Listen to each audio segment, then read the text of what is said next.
दुनिया का सबसे बड़ा टनल जो इंग्लैंड और फ्रांस के बीच बना हुआ है, उनको आखिर बनाया कैसे गया, जिसको इंजीनियर्स दुनिया का 7वां अजूबा कहते हैं। क्योंकि इस टनल को बनाते समय इंजीनियर से जरा सी भी गलती हो जाती तो सारा समुद्री पानी नीचे चला जाता और 13,000 वर्कर्स की लाशें तक नहीं मिलती।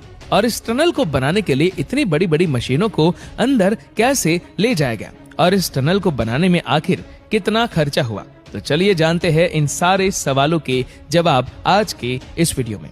करीब 13,000 साल पहले आखिरी आइस एज जब खत्म हो रही थी तो उसने आज के इंग्लैंड और यूरोप को एक दूसरे से अलग कर दिया था, जिसके बाद फ्रांस और इंग्लैंड के बीच ट्रेड होता रहा। इसलिए साल 1986 में इन दोनों देशों ने डिसाइड किया कि अब इस रुकावट को हटाकर इंग्लैंड को यूरोप के साथ कनेक्ट कर दिया जाए। कई महीनों की लंबी टॉक्स के बाद दोनों देशों ने फाइनली एक अंडर सी टनल बनाने का एग्रीमेंट कर लिया। इसको चैनल टनल का नाम दिया गया, जिसको अक्सर लोग यूरो टनल भी कहते हैं। एग्रीमेंट में ये डिसाइड किया गया कि इंग्लैंड और फ्रांस की टीम्स अपनी अपनी साइड से टनल खोदेंगी और दोनों टनल सेंटर पॉइंट पे आकर कनेक्ट होंगे और टोटल 3 टनल्स बनाए जाएंगे, जिसमें इंग्लैंड और फ्रांस के बीच रेलवे लूप चलेगा।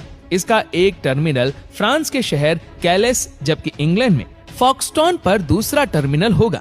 टनल की टोटल लंबाई 56 किलोमीटर होगी, जिसमें से समंदर के नीचे वाला पार्ट 38 किलोमीटर लंबा होगा। 1986 में जाकर फाइनली चैनल टनल की कंस्ट्रक्शन स्टार्ट कर दी गई। सबसे बड़ा मसला जो इंजीनियरिंग टीम को फेस करना था वो था टनल बोरिंग मशीन का, जिसको TBM भी कहा जाता है, क्योंकि आज से पहले इतने बड़े डायमीटर का TBM मशीन बना ही नहीं था। हजारों मील दूर सिएटल वॉशिंगटन में इस खास TBM को बनाने का काम रॉबिन्स कंपनी को दिया गया। कंप्लीट होने के बाद ये विशालकाय मशीन 800 फीट लंबी और 1500 टन वजनी होगी। इसका डायमीटर 50 फीट होगा, जिसके आगे टंगस्टन कार्बाइड के कई धारदार ब्लेड्स लगे होंगे। इसमें लगे हाइड्रोलिक लेग्स इसको आगे की तरफ धकेलेंगे। मिट्टी और टूटे हुए पत्थरों का मलबा बाहर निकालने के लिए मशीन में ही एक कन्वेयर बेल्ट लगा होगा। लेकिन सर्वे से मालूम पड़ा कि इंग्लैंड साइड के समंदर के नीचे चॉक की लेयर मौजूद है, जो पानी के लीकेज को टनल में आने से रोक पाएगी। पर फ्रेंच साइड पे समंदर के नीचे जमीन पे काफी क्रैक्स है, जहां ये TBM काम नहीं कर पाएगी और इसीलिए उस तरफ काम करने के लिए खास तरह की TBM मशीन बनाई गई, जो कि एक सबमरीन भी थी। जब ये मशीन तैयार हुई तो ये अपने साथ एक नया चैलेंज लेकर आई।